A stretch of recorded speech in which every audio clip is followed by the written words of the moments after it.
Kalau bukan karena Allah, manusia itu tidak mempunyai arti apa-apa dalam kehidupan. Karena manusia itu hanyalah sebongkahan tanah. Kalau bukan Allah yang memberi kehidupan bagi manusia itu. Bagaimana Allah menjadikan manusia itu menjadi makhluk yang hidup? Mari kita baca dalam Kejadian 2 ayat yang ke-7. Ketika itulah Tuhan Allah membentuk manusia itu dari debu tanah dan menghembuskan napas hidup ke dalam hidungnya. Demikianlah manusia itu menjadi makhluk yang hidup. Nah, jelas Bapak Ibu, ketika Allah telah membentuk tubuh manusia itu tidak langsung menjadi makhluk yang hidup. Artinya saya mau katakan ada dua bahan dasar manusia itu. Satunya adalah debu tanah atau safar. Safar tadi, debu tanah tadi dibentuk menjadi tubuh manusia. Atau kita katakan jasad. Dibentuk menjadi tubuh manusia. Lalu Allah menghembuskan bahan dasar yang kedua, yaitu nefes, ke hidung manusia itu, sehingga manusia itu menjadi makhluk yang hidup.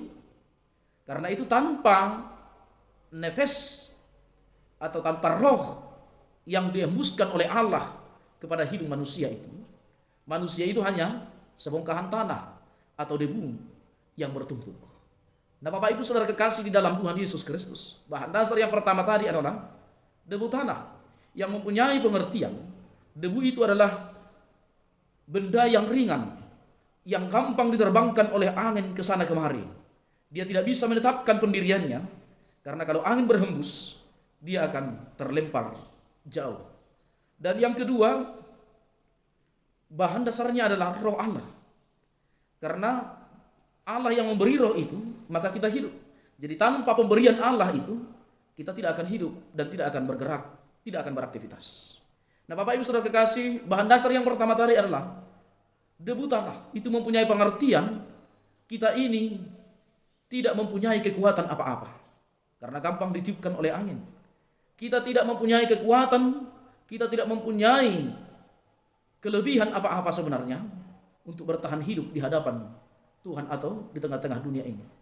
Karena itu, hanya karena Tuhan memberi rohnya, kita mampu untuk menjadi makhluk yang hidup.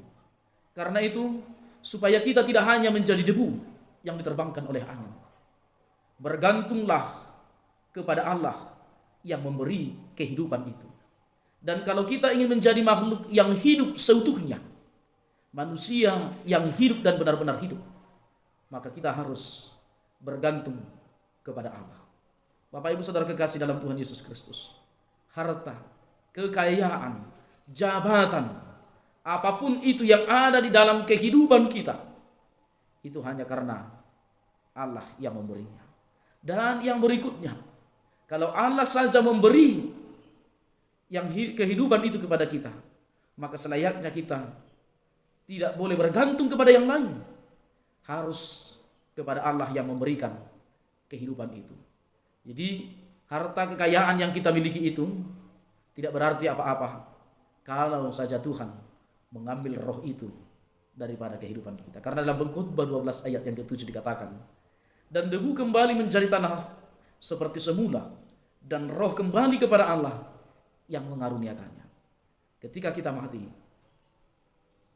debu kembali menjadi tanah, atau tubuh kita ini menjadi tanah, dan roh kita kembali kepada Allah.